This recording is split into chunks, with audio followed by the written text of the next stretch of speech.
Quem tá chegando por aqui, eu tô morrendo de saudade dela, a rainha. Cadê nossa rainha? Mônica Bergamo. Faz tempo que ela não aparece por aqui. E ela chega num dia quente ainda, hein? Bom dia, Mônica.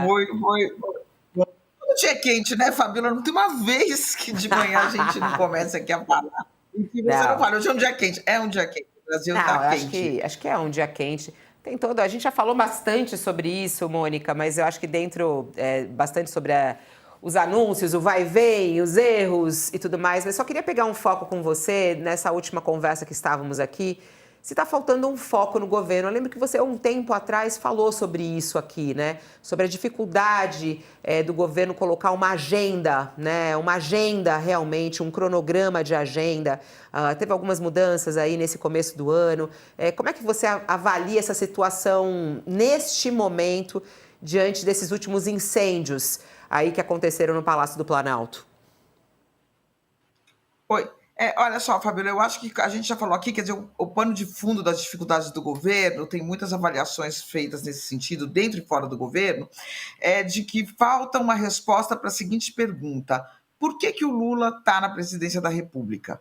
Né? Então, a gente tem essa resposta para os outros mandatos dele e para mandatos de outros presidentes. Né? Então, por que estava o Lula na presidência da República nos seus 2 primeiros mandatos? Ele estava ali porque ele estava terminando com a pobreza. Ele estava ali porque ele estava redistribuindo renda de uma forma inédita. Por que o Fernando Henrique estava na presidência da República? Resposta: ele estava na presidência da República porque ele estava acabando com a inflação. Por que o Milei está na presidência da República na Argentina? Porque ele está acabando com a inflação na Argentina. E aí, dando um pitaco aqui na resposta dessa questão sobre o Milei, né, o Fabiola, eu acho que o Milei consegue reunir apoio. A situação estava tão degringolada na Argentina que ele reuniu apoio popular para impor pobreza, inclusive, à sua população. Coisa que eu acho que o Brasil não está nesse buraco e, portanto, nenhum presidente teria apoio para isso. Mas aí é um pequeno pitaco.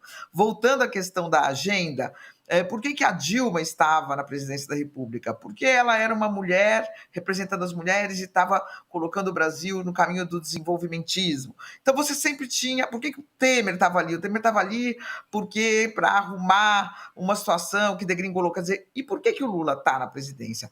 A bandeira inicial do presidente Lula é porque o Lula vai garantir a democracia no Brasil, porque se o Bolsonaro ganhar, nós vamos ter uma situação de golpismo permanente. Só que essa bandeira, ela já meio que foi, né? Quer dizer, ele ganhou, pode até ainda não estar garantida a democracia no Brasil. O futuro a Deus pertence, mas o Lula, isso já está dado. Né? Ele já ganhou, o país voltou à normalidade, ele não ataca os poderes, ele não tenta dar golpe, os militares estão na caserna, o Bolsonaro está sendo julgado, é o Supremo que está protagonizando a punição a quem tentou dar golpe. Então, afinal, por que o Lula está na presidência da República?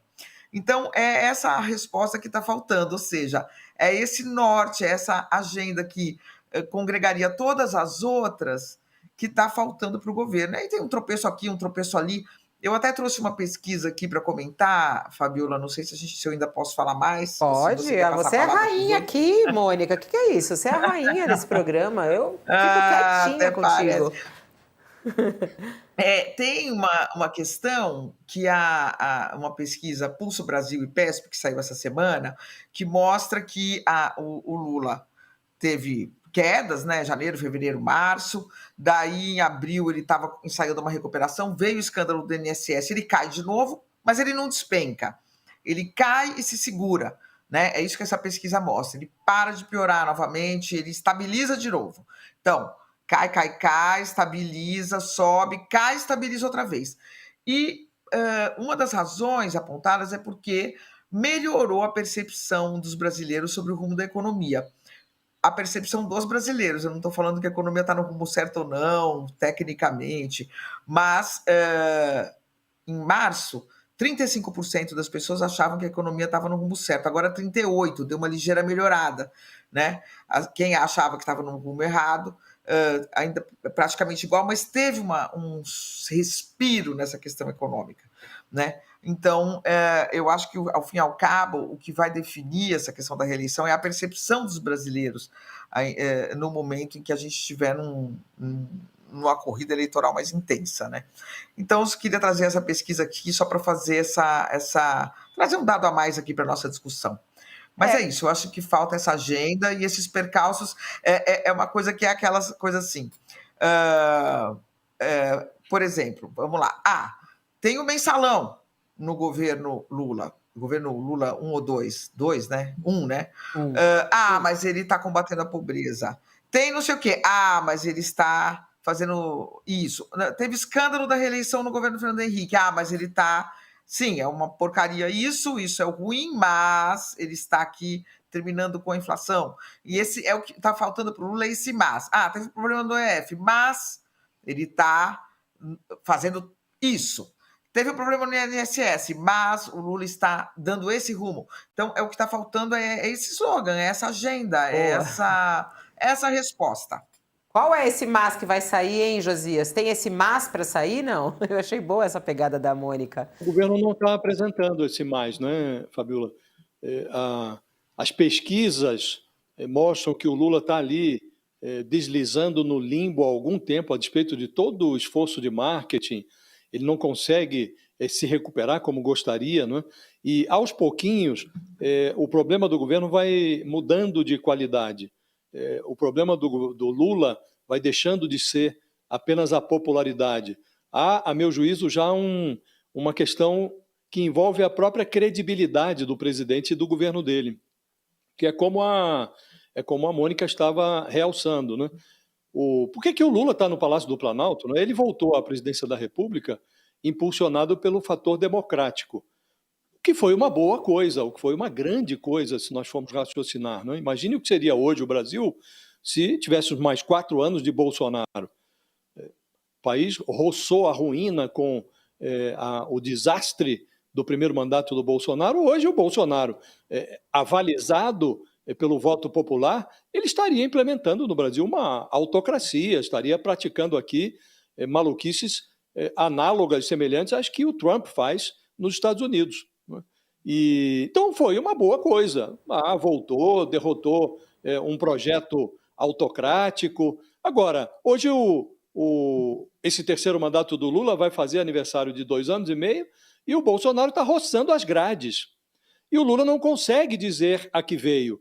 E há um argumento, toda vez que você fala que o governo está errando na área econômica, porque qual é o receituário tradicional da política?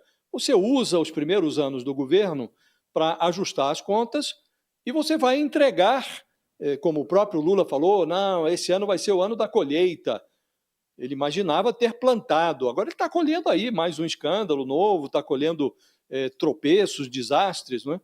Mas, tradicionalmente, o Lula já fez isso. No primeiro mandato dele, ele arrumou as contas nos 2 primeiros anos e depois ele investiu pesadamente. Ele tinha herdado uma política econômica que amansou a hiperinflação, trouxe a inflação brasileira para patamares convencionais no governo Fernando Henrique, e ele ajeitou as contas nos 2 primeiros anos e fez um investimento pesadíssimo na área social, unificou programas sociais, criando o Bolsa Família. Então, ele impulsionou a sua popularidade. Agora, ele não está conseguindo fazer isso, porque aí, quando você alega, está errando o governo na área econômica, aí todo mundo fala, não, mas nós herdamos um desastre, o Bolsonaro tinha destruído a engrenagem pública e nós tivemos que investir, tivemos que jogar dinheiro nos setores que estavam destroçados. Né? Então, é um argumento, agora não é uma solução. O governo está... Estamos agora às vésperas já do processo eleitoral, né? E o Lula não conseguiu sair desse limbo nas pesquisas, não consegue apresentar resultados. O que seria o ano da colheita virou um ano de novo escândalo. Também o governo patina nesse escândalo, está agora abafando uma CPI no Congresso e, ao abafar, passa um sinal trocado para a sociedade. O governo que faz isso tem algo a esconder, um escândalo que tem as digitais também do governo anterior, mas o governo consegue transformar o que seria a herança maldita em maldição própria. Então, realmente é um acúmulo de elementos negativos que levam a essa conclusão de que não é mais só popularidade. passa a afetar a própria credibilidade do governo. O que é que o governo tem a oferecer? E essa pergunta feita às vésperas do início do processo eleitoral, para o presidente, é uma pergunta tóxica, não?